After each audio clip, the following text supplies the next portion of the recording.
부동산 전문 기자 이현진 기자와 함께하는 시간 톡톡 부동산입니다. 오늘도 쿠키뉴스 이현진 기자 나와 있습니다. 안녕하세요. 네, 안녕하세요.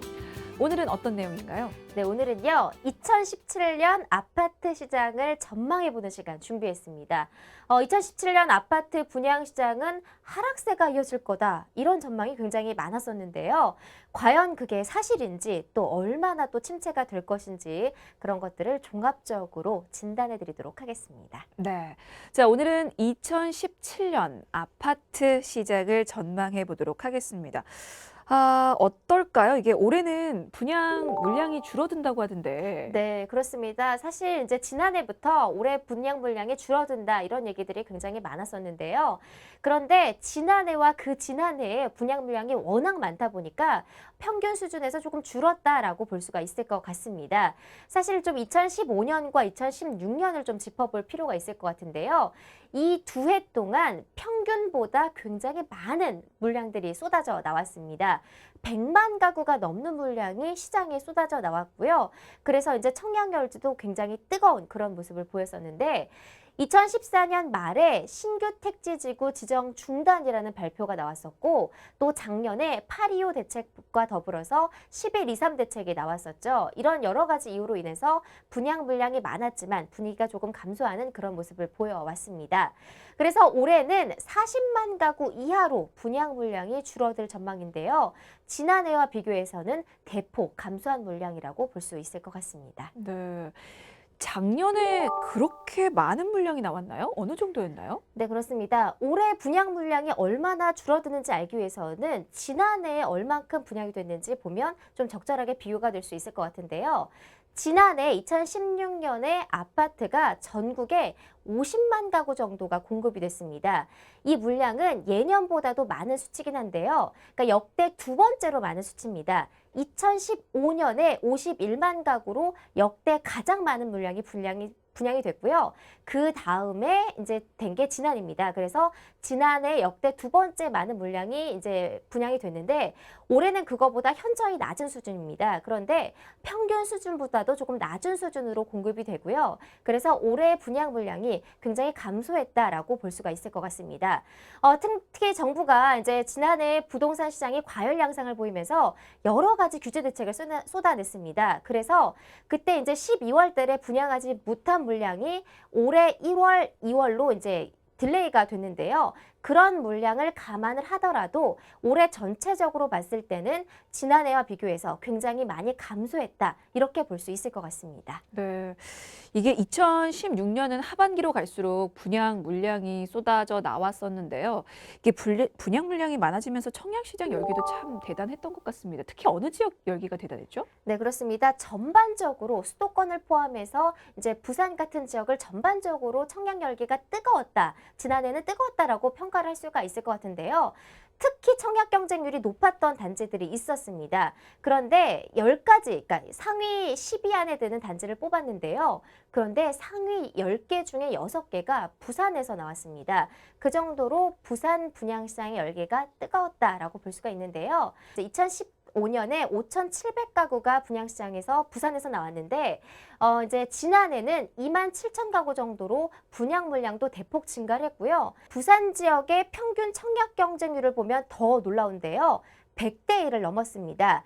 106.89대 1이라는 굉장히 전국에서 가장 높은 수치를 기록을 했습니다. 그래서 지난해 전반적으로 분양시장의 열기가 뜨거웠지만 그중에서도 수도권과 부산은 과열 양상을 보였다. 이렇게 보여지고 있습니다. 네. 그러면서 전국적으로 또 분양 가격도 높아졌었죠. 네, 그렇습니다. 사실 지난해에는 분양가도 사상 최고치를 경신할 만큼 굉장히 높았다라고 보여지는데요. 전국 평균으로 했을 때는 3.3제곱미터당 평균 분양 가격이 1,050만 원 정도로 측정이 됐습니다. 그런데 더 놀라운 건 2015년에 69만 원이나 상승을 했다는 건데요. 그러니까 2015년과 비교해서 69만 원이나 굉장히 높아지는 그런 결과를 보였습니다. 지역별로 보면 아무래도 서울이나 수도권 지역이 많이 올랐다는 걸 볼 수가 있는데요. 서울 같은 경우에는 2015년에 1,946만 원에서요. 지난해 2,100만 원으로 올랐습니다. 그 다음에 경기 지역 같은 경우는 1,057만 원에서 1,128만 원으로 오르는 굉장히 많이 상승하는 모습을 보였습니다. 아무래도 수도권 지역 같은 경우에는 그만큼 수요도 많고 여러 가지 호재도 많으면서 이렇게 분양가가 급등하는 그런 모습을 보였습니다. 네. 뭐 작년에는 그렇게 청약 시장의 호황을 누리고 그리고 분양 가격도 높아졌지만 올해는 분양 물량도 감소하고 그리고 청약 경쟁률도 하락할 것이다. 이런 예측이 좀 나오는데 그 근거는 어디에 있을까요? 네, 그렇습니다. 사실 여러 가지 근거가 있는데 여러 가지 악재들이 겹쳐 있습니다. 작년에 113 부동산 대책이 나오면서부터 분양시장이 갑자기 꺼지는 분위기가 가라앉는 모습을 보였는데요. 그래서 지난해 연말부터 올 한 해 부동산 시장을 걱정하는 분위기가 굉장히 많았습니다. 이제 지난해 예측하기로는 내년이 되면 부동산 열기가 가라앉고 침체기에 빠지지 않을까라는 그런 전문가들의 예상이 많았는데요. 지금 역시도 올 한 해 부동산 시장은 조금 더 분위기가 가라앉고 숨고르게 들어갈 것이다. 그런 예측이 많은 상황입니다. 그래서 지난해와 비교한다면 청약 경쟁률이 굉장히 낮아지고요. 그리고 청약 시장에 모이는 사람들도 대폭 감소할 것이라는 그런 전망이 많은 상황입니다. 일단 부동산 시장에 올 한 해 이제 그 호재들이 많지 않은 상황입니다. 악재들이 겹쳐져 있는데요. 이런 것들로 인해서 청약 시장이 양극화되고 또 분위기가 가라앉는 현상은 불가피할 전망입니다. 네. 자, 2017년 분양시장 뭐 그렇게 긍정적으로 보이진 않는데 자, 구체적으로 좀 전망을 해보도록 하겠습니다. 일단은 지금 얘기한 것처럼 아무래도 113 부동산 대책 영향을 좀 계속 받겠죠? 네, 그렇습니다. 113 부동산 대책의 여파가 분양시장의 분위기를 가라앉는 가장 장본인이다. 이렇게 평가를 할 수가 있을 것 같은데요. 한동안 과열 양상을 보였던 지역은 단기 투자 수요가 줄면서 실수요자 위주로 분양시장이 재편될 가능성이 높습니다. 사실 지난해 연말부터 이 대책이 나오면서부터 이런 현상이 빚어졌는데요. 그동안 부동산 시장이 과열 양상을 보일 때는 투자 수요가 굉장히 많이 유입이 됐습니다. 그런데 청약 조건을 까다롭게 하면서 이 투자 수요가 다 몰려갔고요. 실수요자 위주로 재편된 모습을 보였는데 올 한 해 역시도 분양시장 분위기가 안 좋고 물량도 대폭 감소하면서 실수요자만 몰리는 그런 모습을 보일 것으로 예측이 됩니다. 그리고 특히 113 대책의 규제 적용을 받지 않은 지역이 있습니다. 그런 지역, 그러니까 규제 대상 지역은 분위기가 더 가라앉고요. 오히려 규제 대상에 포함되지 않은 지역으로 수요자들이 조금 몰릴 가능성은 있습니다. 그런데 지난해 연말에 이런 대책에 따라서 건설사들이 분양을 하지 못한 단지들이 있습니다. 눈치 보기가 들어가면서 건설사들이 지난해 연말에 분양을 못하면서 올해로 분양 일정을 딜레이 시켰는데요. 그래서 올 초에는 그런 물량이 조금 나올 가능성은 있는 상태입니다. 네. 그렇게 청약 조건이 달라지면서 예비 청약자들이 알아둬야 할 내용도 더 많아졌을 것 같아요. 네, 그렇습니다. 사실 113 대책이 나오면서 여러 가지 조건들이 바뀌었습니다. 그래서 청약자들이 굉장히 헷갈려 하는데요. 사실 그래서 청약을 할 때 떨어지는 사람들도 굉장히 많습니다. 기존의 요건대로 청약을 했는데 부적격자가 됐는데요. 그래서 대책이 발표된 다음에 대책을 제대로 숙지하지 못하고 청약에 뛰어들었는데 당첨을 받게 되면요. 이게 무효 처리가 됩니다. 그래서 여러 가지 조건들을 굉장히 잘 살펴보시고 바뀐 요건들은 무엇인지 내가 거기에 해당이 됐는지 아닌지 이런 것들을 잘 판단을 하셔야 될 것 같은데요. 일단은 1순위 청약 자격이 강화가 됐고요. 2순위자도 그동안에는 청약 통장이 필요 없었지만 이번에는 꼭 필요합니다. 그래서 예비 청약자들은 청약 계획이나 자금 계획을 잘 새롭게 살펴서 청약에 뛰어드셔야 될 것 같습니다. 네. 자, 2017년 아파트 시장이 아무래도 과열 양상은 좀 수그러들 것으로 전망이 되고 있긴 한데요. 그래도 이제 매매 가격 하락 요인이라든지 상승 요인이 좀 공존하고 있는 것 같아요. 네, 그렇습니다. 사실 지난해까지만 해도 올해 부동산 시장의 열기가 굉장히 많이 가라앉고 분위기가 안 좋을 것이다. 이런 전망들이 많았고요. 실제 올해도 그렇게 전망이 되는 전문가들이 그렇게 전망을 하고 있는데요. 일단 악재들이라고 한다면 대출 규제가 강력하게 지금 적용이 되고 있고 금리 인상 가능성도 있습니다. 또 가계부채도 심화되고 있고 부동산 시장의 규제 기조가 이어가면서 이 아파트값 상승폭을 제한하고 분양 물량도 줄어드는 여러 가지 이런 악재들이 계속해서 겹쳐 있는 상황입니다.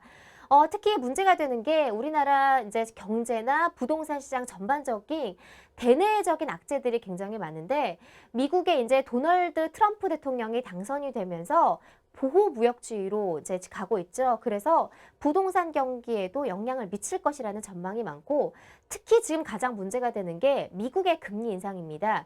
미국이 지난해 한 차례에 걸쳐서 연말에 드디어 금리를 인상을 했습니다. 그래서 우리나라는 근데 동결을 했는데 우리나라도 미국이 계속해서 금리를 올린다면 이 동결 기조로 갈 수는 없습니다. 그래서 올릴 수밖에 없는 그런 기조에 있기 때문에 부동산 시장을 둘러싸고 대내적인 악재가 많다라고 평가를 할 수 있을 것 같습니다. 네. 지금 이렇게 짚어주신 하락 요인들도 있지만 상승 요인도 있긴 있잖아요. 네, 그렇습니다. 사실 하락 요인이 더 많기는 한데요. 상승 요인도 없는 건 아닙니다. 왜냐하면 지금 경기가 전반적으로 위축이 됐기 때문에 투자자들이 마땅하게 투자할 곳이 없는 상황입니다. 그래서 지금 시중에 떠돌고 있는 부동자금들이 굉장히 많은데 저금리 기조도 이어지고 있죠. 그래서 부동산 시장으로 이런 자금들이 유입될 가능성이 높습니다. 제가 앞서서 미국이 금리를 올린다면 우리나라도 같이 올릴 가능성이 높다라고 말씀을 드렸는데요. 그런데 이 시기가 짧진 않습니다. 금리를 한꺼번에 대폭 올리는 게 아니라요. 0.25%포인트씩 굉장히 소폭으로 인상을 합니다. 그래서 그 기간이 상당히 걸립니다. 6개월 내지는 1년이라는 기간이 걸리기 때문에 그 기간 안에는 부동산 시장으로 다시 투자 수요가 유입될 가능성이 높습니다. 투자 수요들이 지금 마땅하게 저금리 기조에 은행에 넣어봐야 이자 수익이 얼마 되지 않기 때문에 부동산 시장으로 몰리고 있거든요. 그래서 금리가 완만하게 대폭 인상되기 전까지는 부동산 시장으로 이런 부동자금들이 유입될 가능성이 많은 상황이기 때문에 그런 상승 여력은 아직까지는 있는 상황이고요. 많은 전문가들도 올 한 해 부동산 시장이 지난해보다는 열기가 줄어들지만 그래도 상반기까지는 괜찮을 거다 이런 예측을 많이 내놓고 있는 상황입니다. 네. 이게 그렇게 많지는 않지만 어쨌든 상승 요인이 있긴 있네요. 근데 아무래도 정말 2016년과 같은 호황을 기대하기는 어렵겠죠. 네, 그렇습니다. 사실 그런 호황을 다시 기대하기는 올해 안에는 어려울 것으로 전망이 되는데요. 그런데 모든 것이 그렇듯이 경기도 마찬가지로 올라갈 때가 있으면 하락할 때가 있습니다. 그러니까 상승과 하락을 계속해서 반복하기 마련인데요. 부동산 시장도 작년에와 그 작년에, 그러니까 2015년과 2016년에 과열 양상을 보였기 때문에 올해 안에는 조정될 가능성이 훨씬 더 높은 상황입니다. 그래서 여러 가지 이제 시중 자금이 유입될 가능성은 있지만 또 대내적인 악재들도 많고요. 그렇기 때문에 가격 조정이 이루어지고 분양시장이 어느 정도 분위기가 가라앉을 가능성이 높다는 의견이 지금 대세적인 상황입니다. 네, 자, 이번에는 아파트 전세 시장 전망을 좀 해보도록 하겠습니다. 작년만 해도 서울 전세값이 정말 무섭게 올랐잖아요. 어느 정도였죠? 네, 그렇습니다. 사실 이제 서울 수도권 지역 같은 경우에는 전세 품귀 현상이 늘 있는 일입니다. 전세는 거의 시장에 없다라고 보면 되고 전세 가격도 굉장히 많이 치솟았고 있는데요.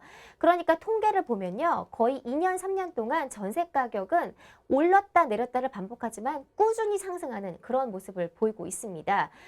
수도권은 이제 2012년 기준으로 했을 때 1억 9,700만 원이던 아파트 전세 가격이요.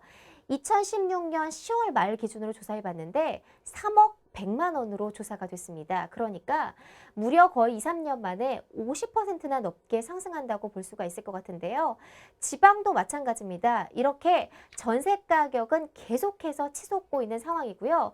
실제로 전세 찾는 분들이 세입자들이 전세를 찾으려고 한다면 거의 없어서 못 찾는 경우가 많을 정도로 전세 시장이 어려운데요. 그나마 희소식인 거는 전세 시장이 올해는 조금 안정될 것이라는 전망이 조금 많은 상황입니다. 그 주요 이유가 공급이 많아지면서 전세 가격이 지난해보다는 조금 안정화될 거다. 그러니까 오르긴 오르겠지만 전세값이 치솟을 것이라는 전망이 많지 않아서 그나마 희소식이라고 볼 수 있을 것 같습니다. 네, 안 그래도 그 부분 좀 질문을 드리고 싶었습니다. 이게 지역별로 좀 차이가 있기는 하겠지만 매매 시장이 불안하면 전세 시장은 오히려 이제 수요가 늘어나게 되지 않을까 싶은데 2017년 전세 시장은 좀 더 안정화될 수 있을까요? 네, 일단 결론적으로 말씀을 드리면 올해 전세 시장은 조금 더 작년보다는 안정화에 접어들 거다라는 전망이 많은 상황입니다. 그런데 많은 분들이 말씀을 하십니다. 전세 시장이 안정화됐다고 하는데 전세 가격은 여전히 비싸고 내가 아파트 전세를 구하려고 여전히 없다. 이런 말씀을 많이 하시는데요. 그런데 우리나라가 전세 시장이 여전히 불안한 건 맞습니다. 그런데 예년에 비해서 전반적으로 안정적인 모습을 유지할 것이라는 말씀을 드리고 싶고요. 특히 이제 전세 시장을 둘러싸고는 악재들이 많지 않은 상황입니다. 일단은 서울 수도권 같은 경우에는 재개발하고 재건축 사업이 진행이 되면요. 전세 가격이 치솟습니다. 왜냐하면 아파트를 이제 재개발, 재건축에 들어가면 그 아파트를 비워줘야 되잖아요. 그래서 이분들이 전세를 찾아서 나오게 됩니다. 그러면 전세 수요가 더 많아져서 전세 가격이 치솟게 되는데요. 다행히 올해 안에는 이주 수요가 많지 않습니다. 그래서 전세 가격이 급등할 가능성이 좀 적고요.